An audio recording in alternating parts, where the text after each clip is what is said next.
আজকের ভিডিওটা কিন্তু শুরু করছি একদম বাজার থেকে। একটা দুর্দান্ত রেসিপি শেয়ার করব, যেটা একবার ট্রাই করলে একদম সবাই আহ, একদম এটার ফ্যান হয়ে যাবেন। একদম আস্ত রাজা হাঁস ধরে নিয়ে আসছি বাজার থেকে। এটাকে আজকে প্রসেস করে একদম রেসিপি আকারে শেয়ার করব। তো রান্নার জন্য তো প্রস্তুতি শুরু হয়ে গিয়েছে।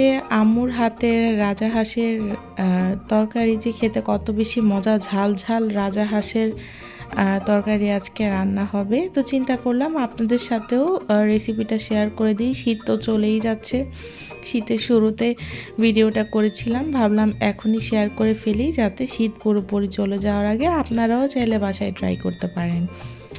হাঁস রান্না তো এত সহজ না, অনেক বেশি প্রসেসিং থাকে। হাঁসের চামড়া, হাঁসের যে এই পশমগুলোকে বাছতে অনেক কষ্ট। এরপর যেহেতু এটা রাজা হাঁস, এটা কাটাও খুব কঠিন। চাপাটি দিয়ে একদম আম্মুকে কাটা লাগতেছিল। তারপর দেখেন কতবার প্রসেস করে করে এভাবে করে প্রত্যেকটা পশম তুলতে হয়। এটা আসলে খুব কঠিন একটা কাজ। আর এখন তো অনলাইন খুব সহজ করে দিছে, অনেকেই রেডি টু কুক নিয়ে আসে, তারপরে করতে পারে।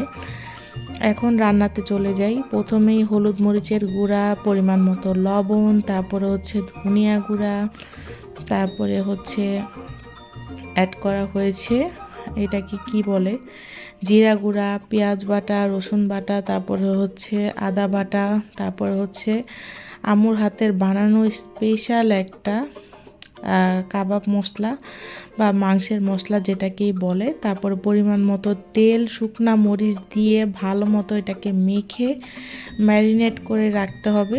তো এটা প্রায় ঘন্টা দুই তিনেকের মতো আম্মু ম্যারিনেট করে রেখে দিছিল। তারপরে একদম রান্না যখন হয়ে আসছে ওই পর্যায়ে রসুন দিয়ে দিছিল, দিয়ে এটাকে কিন্তু ঝোল টানিয়ে একদম ভুনা ভুনা একটা তরকারি রান্না হয়েছে। জাস্ট তেল ভেসে উঠছে আর কি, দেখতেই পাচ্ছেন।